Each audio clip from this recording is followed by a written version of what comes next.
नमस्कार मैं हूं शिरीष मिश्रा। छत्तीसगढ़ की बात में आप सभी का स्वागत है। आज हम बात करेंगे मुख्यमंत्री भूपेश बघेल के मिशन दिल्ली की। 2 दिवसीय दिल्ली प्रवास के दौरान मुख्यमंत्री की 3 केंद्रीय मंत्रियों और कांग्रेस नेता राहुल गांधी समेत कई नेताओं से मुलाकात हुई।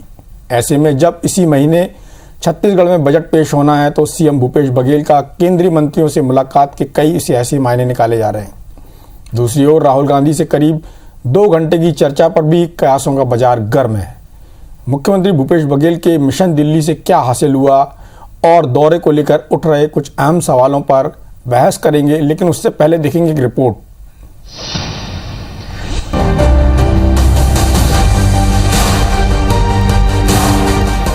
मुख्यमंत्री भूपेश बघेल का 2 दिवसीय दिल्ली दौरा कई मायनों में खास रहा। बघेल ने 3 केंद्रीय मंत्रियों से मुलाकात की। इन मुलाकातों की सफलता से बीजेपी नेता भी हैरान है। बघेल ने दिल्ली में केंद्रीय विमानन मंत्री हरदीप पुरी से मुलाकात की। इसके बाद पुरी ने बिलासपुर से दिल्ली की हवाई सेवा को अनुमति दे दी। साथ ही रायपुर में कार्गो सुविधा देने पर भी सहमति जताई। केंद्रीय सड़क एवं परिवहन मंत्री नितिन गडकरी से मुलाकात के दौरान मुख्यमंत्री भूपेश बघेल ने सड़क संबंधित कई प्रस्ताव रखे। गडकरी ने उस पर तुरंत कार्रवाई का भरोसा दिया और भारत जयमाला प्रोजेक्ट में छत्तीसगढ़ के 3 राजमार्ग शामिल करने को मंजूरी दी। मुख्यमंत्री ने केंद्रीय खाद्य मंत्री पीयूष गोयल से मुलाकात कर एफसीआई में छत्तीसगढ़ का चावल कोटा बढ़ाए जाने की मांग की। दिल्ली दौरे के दौरान मुख्यमंत्री ने पार्टी नेता राहुल गांधी से भी मुलाकात की। दोनों नेताओं के बीच करीब आधे घंटे की चर्चा हुई। मंत्री टीएस सिंहदेव के मुताबिक मुख्यमंत्री की राहुल गांधी से मुलाकात का विषय असम चुनाव और प्रदेश के राजनीतिक हालात रहे। राहुल जी से मिलने की बात है। हमारे पार्टी के वरिष्ठतम लीडर्स में से हैं। असम का चुनाव चल रहा है, छत्तीसगढ़ की स्थिति है, कोरोना का समय है, तो सारी चीज़ों से अवगत कराना। जब समय मिलता है तो उनको जाके ब्रीफ करते ही हैं और मुख्यमंत्री जी ही तो ब्रीफ करेंगे। हाल में छत्तीसगढ़ कांग्रेस के कई बड़े नेता दिल्ली का दौरा कर चुके हैं। विधानसभा अध्यक्ष चरणदास महंत, गृह मंत्री ताम्रध्वज साहू और स्वास्थ्य मंत्री टीएस सिंहदेव पिछले दिनों दिल्ली दौरे पर रहे। इसके बाद राजनीतिक गलियारे में इनकी जमकर चर्चा हुई। इन चर्चाओं के बीच प्रदेश कांग्रेस प्रभारी पीएल पुनिया 3 दिवसीय रायपुर दौरे पर हैं। अब इसे लेकर भी कयासों का दौर चल पड़ा है। इधर भूपेश बघेल के दिल्ली दौरे पर भाजपा नेता बृजमोहन अग्रवाल ने कहा कि छत्तीसगढ़ में पार्टी में सब कुछ ठीक नहीं चल रहा, इसीलिए सीएम को दिल्ली की दौड़ लगानी पड़ रही है। कांग्रेस पार्टी में तो दिल्ली के ही आधार पर काम चलता है, अपने आधार पर आप कुछ नहीं कर सकते। और मुझे लगता है कि छत्तीसगढ़ में कांग्रेस पार्टी में सब कुछ ठीक नहीं चल रहा है और इसलिए मुख्यमंत्री जी को दिल्ली की बार बार दौड़ लगानी पड़ रही है। पुनिया के रायपुर आगमन के साथ ही कांग्रेस में एक बार फिर निगम मंडल में नियुक्ति को लेकर सुगबुगाहट तेज हो गई। पुनिया अपने दौरे में सभी मंत्रियों के साथ साथ सभी जिलाध्यक्षों और प्रभारियों के साथ चर्चा करने वाले हैं। कहा जा रहा है कि पुनिया की मौजूदगी में छत्तीसगढ़ प्रदेश कांग्रेस कमेटी राहुल गांधी को कांग्रेस अध्यक्ष बनाए जाने को लेकर प्रस्ताव पारित करेगी। देखना होगा कि नेताओं के दिल्ली दौरे के बाद निगम मंडल में नियुक्तियां होती हैं या फिर कांग्रेस के अंदर चल रही खींचतान के कारण ये मामला आगे और खिंचता है। राजेश मिश्रा के साथ सौरभ सिंह परिहार, IBC 24 रायपुर।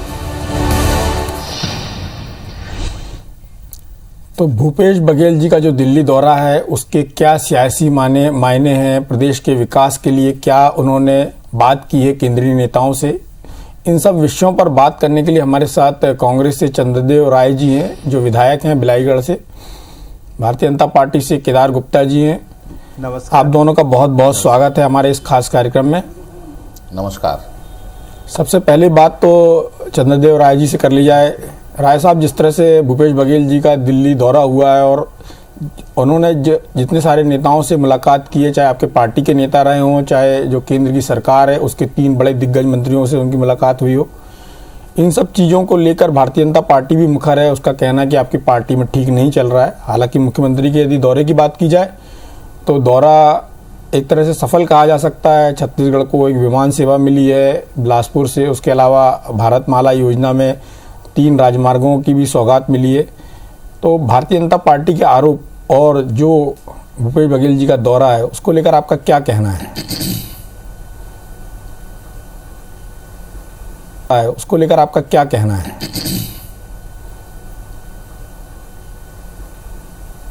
देखिए, छत्तीसगढ़ के एसओसी मुख्यमंत्री माननीय भूपेश बघेल जी इस कोरोना काल में छत्तीसगढ़ में आज जिस स्थिति में, जिस पायदान पे छत्तीसगढ़ जिस ऊंचाई की ओर आगे गई है, निसंदेह काबिले तारीफ है।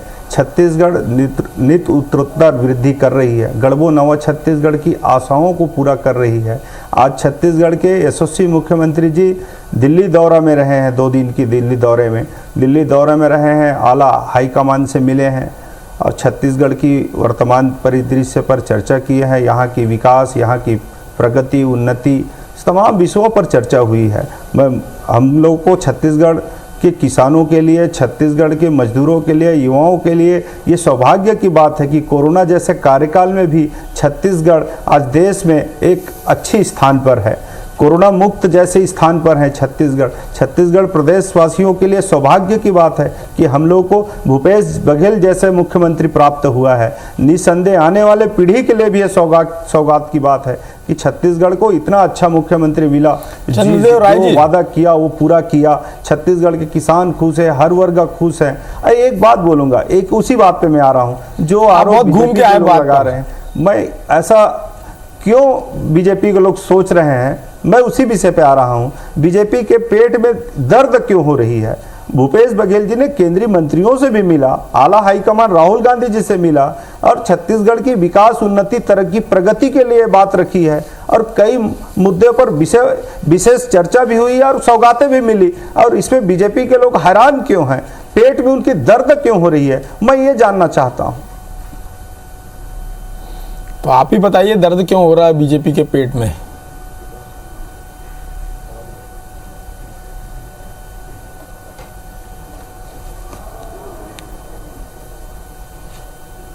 लगता है चंद्रदेव राय जी से हमारा संपर्क टूट गया है। केदार गुप्ता जी के पास जाऊंगा। केदार गुप्ता जी, आपको हेलो राय साहब, मैं आपके पास आता हूं। केदार गुप्ता जी, सवाल कर लूं। केदार गुप्ता जी, जिस तरह से मुख्यमंत्री का दिल्ली दौरा हुआ और आपकी पार्टी का कहना है कि छत्तीसगढ़ में ठीक नहीं चल रहा है, यहाँ के नेता बारी बारी से दिल्ली जा रहे हैं, उसके बाद फिर मुख्यमंत्री भी गए, तो ये इस सब कहने की आवश्यकता आपकी पार्टी को क्यों पड़ रही है? या फिर हर चीज़ में आपको राजनीति दिखाई देती है? आपकी पार्टी को क्या ये नहीं दिखाई देता कि बिलासपुर से एक विमान सेवा शुरू हो रही है? बिलासपुर के लिए बड़ी सौगात की बात है। भारत माला में छत्तीसगढ़ को 3 राजमार्गों की सौगात मिली है।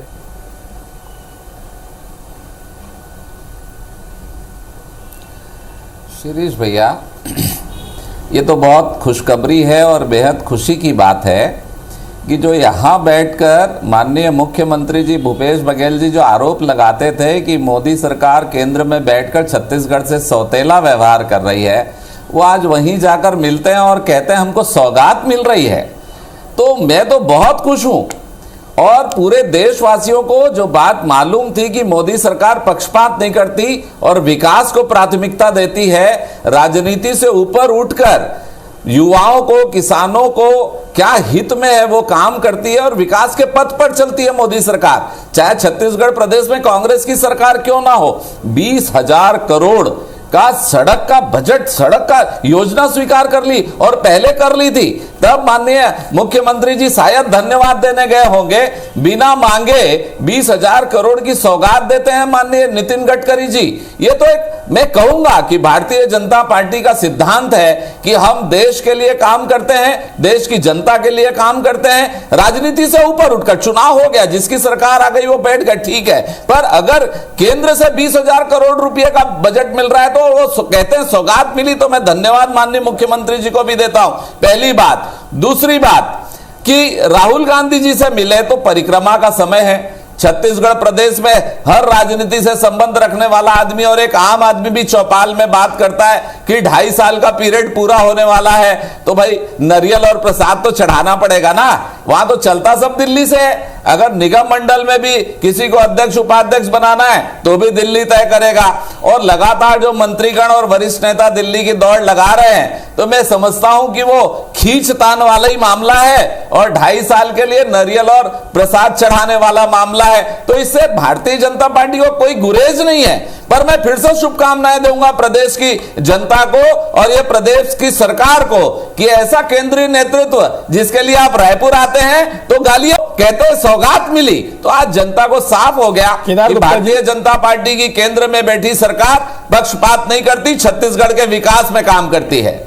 केदार गुप्ता जी, आपको तो खुश होना चाहिए कि मुख्यमंत्री बोल रहे हैं कि सौगात मिली, फिर आप क्यों बोल रहे हैं? क्या आप वही सुनना चाहते हैं जो मुख्यमंत्री जी अक्सर बोलते हैं, या आपको ऐसा लगता है कि केंद्र और राज्य के बीच में इस तरह का तनाव बना रहना चाहिए? एक बात तो ये, दूसरी बात आपने कही कि भारतीय कांग्रेस की सारी बातें आला कमान से होती, दिल्ली का चक्कर लगा रहे हैं, परिक्रमा कर रहे हैं, 2.5 साल पूरे हो रहे हैं, तो आपकी पार्टी में भी तो बहुत सारे पद अभी खाली हैं, जिसको लेकर लगातार आपकी पार्टी में भी खींचतान चल रही। दुर्ग जिले की बात कर ले, वहाँ पर 3 बड़े नेताओं के बीच में रस्साकसी चल रही, कुछ वहाँ डिसाइड नहीं हो पा रहा। तो सभी पार्टियों का हाल ये है, इसको यहाँ पर इस चर्चा में लाने का उद्देश्य आपका क्या है, कुछ समझ में नहीं आया है। मेरा चर्चा में लाने का उद्देश्य ये है शिरीष भैया, डॉक्टर साहब मैं सीधी बात ये करता हूं कि जहां तक बिलासपुर विमान सेवा का सवाल है, जगदलपुर विमान सेवा का सवाल है, और एक और बता दूं, सरगुजा भी चालू हो जाएगा। ये पूर्व मुख्यमंत्री डॉक्टर रमन सिंह जी ने ये बना कर दिया था, और वो हवाई पट्टी कोई 2 दिन में बनती नहीं कि इन्होंने कार्गो का परमिशन ले आया तो इनके खाते में चला गया। अरे पिछली सरकार छत्तीसगढ़ की विकासशील सरकार थी, जिसने 70 वर्षों में छत्तीसगढ़ प्रदेश में जो कांग्रेसी भाई बैठे थे कुछ नहीं कर पाए जब मध्य प्रदेश में शामिल था। अब देखो तो 3 एयरपोर्ट चालू होने वाले हैं, कार्गो चालू होने वाला है। तो पिछले मुख्यमंत्री डॉक्टर रमन सिंह विकास पुरुष थे जिन्होंने ये काम किया, जिससे आज ये संभव हो सक रहा है। और जहां तक मैं कह रहा हूं सौगात, वो दिल्ली जाकर कहते हैं, और जैसे छत्तीसगढ़ में आते हैं तो कहते हैं सौतेला व्यवहार कर रहा है। मैं वो बात के लिए कर रहा हूं, मैं तो शुभकामनाएं दे रहा हूं सरकार को भी कि केंद्र में बैठे मोदी जी हैं, पक्षपात नहीं करते, राजनीति से ऊपर उठकर देश के समग्र विकास की चिंता करते हैं। और जहां तक परिक्रमा का सवाल है तो 2.5 वर्षों वाली बात है, 2.5 वर्ष होने वाला है तो परिक्रमा चालू है। केदार जी, आपने बोला डॉक्टर रमन सिंह जी विकास पुरुष हैं, उन्होंने बहुत काम किया, उन्होंने आगे जो कांग्रेस ने 70 साल में नहीं किया वो करके गए। लेकिन ये बताइए, उस समय भी भारतीय जनता पार्टी की सरकार यहाँ पर थी छत्तीसगढ़ में, और केंद्र में भी मोदी जी प्रधानमंत्री थे उन 5 सालों में, तो उस समय क्यों काम नहीं हुआ? उस समय क्यों ये सब चीज़ें फलीभूत क्यों नहीं हुई? उस समय क्यों ये विमान सेवा चालू नहीं हुई? उस समय भी आप करा सकते थे, आपकी पार्टी की सरकार यहाँ भी थी, वहाँ भी थी। मैं तो कह रहा हूं कि कार्गो 2 दिन में नहीं बनता। माननीय प्रधानमंत्री जी और माननीय मुख्यमंत्री जी, पूर्व मुख्यमंत्री जी डॉक्टर रमन सिंह जी दोनों विकास पुरुष हैं और दोनों विकास की धारा पे चलने वाले हैं। काम शुरू हुआ, परमिशन हुआ, फंड आया और उसके आधार पर काम शुरू हुआ, जो आज सैंक्शन भी हुआ। ये आज 2 साल में नहीं हुआ, कार्गो का सैंक्शन पहले हो चुका है। सरगुजा का, बिलासपुर का और जगदलपुर का एयरपोर्ट का पहले से सैंक्शन हो चुका, उस पर काम है और उसमें खाली टेक्निकली सहमति मिल रही है अभी, और उसमें कोई इस सरकार का लेना देना नहीं है, ये पहली सरकार के ही काम है। मैं फिर से कहूंगा कि एयरपोर्ट और कार्गो ये पहले से काम चालू थे, उसकी तकनीकी स्वीकृति अभी मिल रही है। ठीक है, आपकी बात पर मैं चंद्रदेव राय जी का भी जवाब ले लेता हूं। राय साहब, जैसा कि केदार गुप्ता जी का कहना है कि ये सब पहले की जो सरकार थी डॉक्टर रमन सिंह जी की, उनके किए हुए काम थे, जिसका श्रेय आपकी सरकार को मिल रहा है।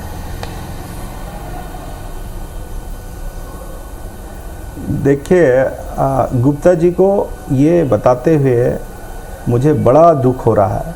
70 साल जो बात कहती है गुप्ता जी, पहले आप समझे, हिंदुस्तान की आज़ादी से लेके आज तक, सुई से लेके जहाज़ तक, सड़कों से लेकर महाविद्यालय कॉलेज तक, यहाँ अनुसंधान केंद्रों तक, कांग्रेस ने जितनी उपलब्धियाँ देश को दी है, शायद मैं गिनूँ तो गिना नहीं पाऊँगा, और आप सुन भी नहीं पाओगे। छत्तीसगढ़ और भारत की बात करते हैं, मोदी जी ने 6 सालों में ऐसा क्या कर दिया कि पूरे हिंदुस्तान में आप उसके ढिंढोरा पीटने जा रहे हैं। मैं आपसे जानना चाहता हूं कि छत्तीसगढ़ में जो उपलब्धियां आज किसानों ने देखा है, इस विषम परिस्थितियों में भी, कोरोना जैसे काल में भी, यहाँ आर्थिक मंदी नहीं, यहाँ आज छत्तीसगढ़ में आर्थिक मंदी नहीं, तंगी नहीं, यहाँ के लोग रोजगार को देख लीजिए। छत्तीसगढ़ के किसान खुश है, 2500 रुपये कुंटल में धान खरीदी जा रही है। भूपेश बघेल जी की सोच कि राजीव गांधी किसान न्याय योजना के तहत किसानों से की गई वादा निभाया गया, कर्जा माफी की गई, आज वनवासी भाइयों को पट्टा दी गई, आज छत्तीसगढ़ में बिजली बिल हाफ की गई, यहाँ की क्षेत्रों में लगातार काम हो रही है, बेरोजगारों के लिए काम हुई, रोजगारों के क्षेत्रों में लगातार काम हो रही है, बेरोजगारों के लिए काम हुई, रोजगारों के लिए काम हुई है। आज लोग खुश हैं, बीजेपी के लोग इस बात को पचा नहीं पा रही है। और रही बात बोलबोलापन में, कुछ भी बोले जा रहे हैं, नारियल चढ़ाने की बात करते हैं। आपकी पार्टी में ऐसे कौन सी बात है जो आपके जो पार्टी के जो शीर्ष नेता हैं उनको भी आप दरकिनार कर, सिर्फ एक ही नेता, दो ही तानाशाही नेता है जिनका आप चल रहा है, ऐसा जो बोल रहा है वही हो रहा है। छत्तीसगढ़ में हमने देखा है, हमारी पार्टी की बात करने की आपको अधिकार बनता ही नहीं है। देखिए, राष्ट्रीय पार्टी है और केंद्र में आला कमान तय करती है, और माननीय मुख्यमंत्री जी आला कमान को छत्तीसगढ़ की वस्तु स्थिति के बारे में अवगत करा रहे हैं। इसमें आपके पेट में दर्द क्यों नहीं हो रही है? आपको ऐसा इतना बोलबोलापन में क्यों बोले जा रहे हैं कि नारियल चढ़ाया जा रहा है, 2-2.5 साल की बात है? ऐसा कुछ भी नहीं है। आप क्यों इतने बढ़ा चढ़ा के बात? चंद्रदेव राय जी, आप कोरोना काल छोड़ के जो केदार गुप्ता जी ने आरोप लगाए हैं, थोड़ा उस पर प्रकाश डालेंगे तो ज़्यादा अच्छा होगा। जैसा कि उनका कहना है कि ये जितनी भी चीज़ों का सैंक्शन हुआ है ये भारतीय जनता पार्टी के समय का है, जब उन्होंने काम करके रखा था। एक दिन में एयरपोर्ट नहीं बनता, एक दिन में कार्गो की अनुमति नहीं होती, ये सब पहले से था। इसका केवल टेक्निकल सैंक्शन मिला है। उसी चीज को मैं बोल रहा हूँ, एकदम स्ट्रेट अवे उत्तर दीजिए। मैं बोल रहा हूँ गुप्ता जी को, 70 साल सिर्फ देश को 70 साल सिर्फ देश को संवारने में लगा है, देश को बनाने में लगा है। जो स्थिति अंग्रेजों ने भारत की थी, आज देश आज जिस ऊंचाई पर है, ये कांग्रेस की देन है। मैं उसी चीज को बताने जा रहा हूं। आज 6 सालों में मोदी ने ऐसा क्या किया जिसकी आप गुणगान करने जा रही है? भारतीय जनता पार्टी को इस बात को समझना होगा कि जितने भी अनुसंधान हैं, जिसकी भी स्कूल कॉलेज है, सड़क है, पुल पुलियां हैं, सुविधाएं हैं, भारत की संविधान देने की बात हो, इस लोकतंत्र को खड़ा करने की बात हो, मौलिक अधिकार देने की बात हो, गरीबों को, पिछड़ों को, अनाथों को उसको सही सम्मान देने की बात हो, ये कांग्रेस ने दिया है। इसलिए इस बात को समझना होगा। आज भूपेश की सरकार ने लगातार छत्तीसगढ़ को नई ऊंचाइयों की ओर, गढ़बो नवा छत्तीसगढ़ की आशाओं को पूरा करने जा रही है। विमान की सुविधा वहां देने जा रही है जहां पिछड़े हैं, जहां गरीब हैं, आदिवासी हैं, जहां नक्सल क्षेत्र हैं। ऐसे क्षेत्रों के लिए सड़कों की बात हो रही है, ऐसे क्षेत्रों की परिवहन की बात हो रही है, ऐसे क्षेत्रों की विमान सुविधा देने की बात हो रही है। ये तो इनने क्यों नहीं किया? अभी तक कर लेना था, लेकिन ये हो क्यों नहीं पाया? इनकी सरकार केंद्र में भी रही है ना। तो आज जब हो रही है तो इनको धन्यवाद देना चाहिए कि भूपेश बघेल जी की सरकार एक कीर्तिमान स्थापित करने जा रही है। सुई से लेके जहाज तक में जो कांग्रेस ने जिन पहलुओं को, जिन ऊंचाइयों को और छत्तीसगढ़ को, भारत को लेके गया है, निसंदेह भगवान श्री राम के पद चिन्हों पर छत्तीसगढ़ चल रही है। जहां जहां भगवान राम के पद चिन्ह पड़ा है वहां विकास कराने के काम हो, चाहे कौशल्या के धाम हो, तुरतुरिया के धाम हो, सबरी के धाम हो। इन 15 सालों में इनने छत्तीसगढ़ में क्या किया? राय साहब, केदार गुप्ता जी कुछ कहना चाह रहे हैं। गुप्ता जी नहीं बनाया तो आप 15 साल आपको मौका मिला है, 15 साल मौका मिला है, छत्तीसगढ़ में आपने क्यों नहीं किया? मैं आपसे जानना चाहता हूं। डॉक्टर बहुत अच्छी बात है केदार गुप्ता जी, इसके पहले आप अपनी बात कहें। मेरा भी एक सवाल है। मेरा एक सवाल ये है, जो चंद्रदेव राय जी ने कहा कि 15 साल आपकी सरकार थी, आपने राम वन गमन पथ और जो तुरतुरिया है जहाँ पर लव कुश का जन्म हुआ, इसके अलावा जो माता कौशल्या का मंदिर, उस दिशा में आपकी सरकार ने काम क्यों नहीं किया? एक वाजिब सवाल है ये। नहीं, वाजिब सवाल है और इसका वाजिब जवाब भी मेरे पास डॉक्टर साहब है। सबसे बड़ी बात तो ये कि सुई से जहाज तक, अरे भाई एक मेडिकल कॉलेज था छत्तीसगढ़ में, सिर्फ एक मेडिकल कॉलेज था। 10 मेडिकल बनाने वाले पूर्व मुख्यमंत्री डॉक्टर रमन सिंह, 5500 किलोमीटर सड़क बनाने वाले डॉक्टर रमन सिंह, 59,000 स्कूल बनाने वाले डॉक्टर रमन सिंह। तो 70 साल में ये सुई से जहाज था कहां? एयरपोर्ट की बात है तो एक रायपुर और 2-4 फ्लाइट चलती थी। ये आपके दर्शक भी जानते हैं सब बात जो मैं कह रहा हूं, मैं कोई हवाबाजी नहीं कर रहा हूं। और ये कोरोना की बात करते हैं, मुझे तो याद आता, मैं उसको भूलना चाहता था, दर्शक भी याद ना करें। क्वारंटाइन सेंटर में सांप काट देता था, क्वारंटाइन सेंटर में फांसी लगा के लोग छत्तीसगढ़ के मर गए, क्वारंटाइन सेंटर में पत्तल नहीं मिलती थी खाने के लिए, खाने की तो बात होती है। क्वारंटाइन में, अरे कोरोना में सबसे पिछड़ा रहा छत्तीसगढ़।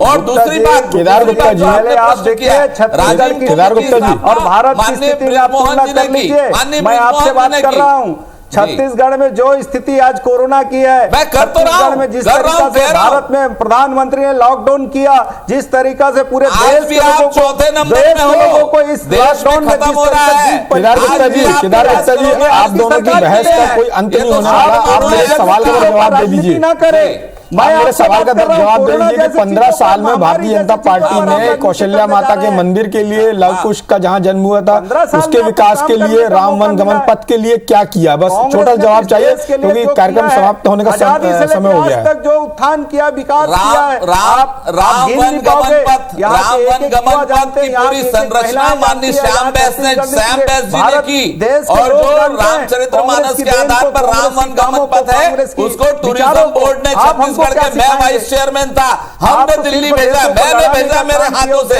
ये क्या बात करेंगे, इनके हाथ का है। चलिए, आप लोग दोनों ये अपनी अपनी पार्टी की उपलब्धियां बताने में लगे हुए हैं, लेकिन मुद्दा ये था कि भूपेश बघेल जी ने छत्तीसगढ़ के लिए जो सौगात लेके आए, उस पर चर्चा करना था। हालांकि यदि आपकी पार्टी चाहती कि उसके खाते में भी कुछ आए, तो जो चावल का कोटा है वो बढ़ा के भी आप श्रेय ले सकते हैं। इस चर्चा में भाग लेने के लिए आप दोनों का बहुत बहुत धन्यवाद। नमस्कार।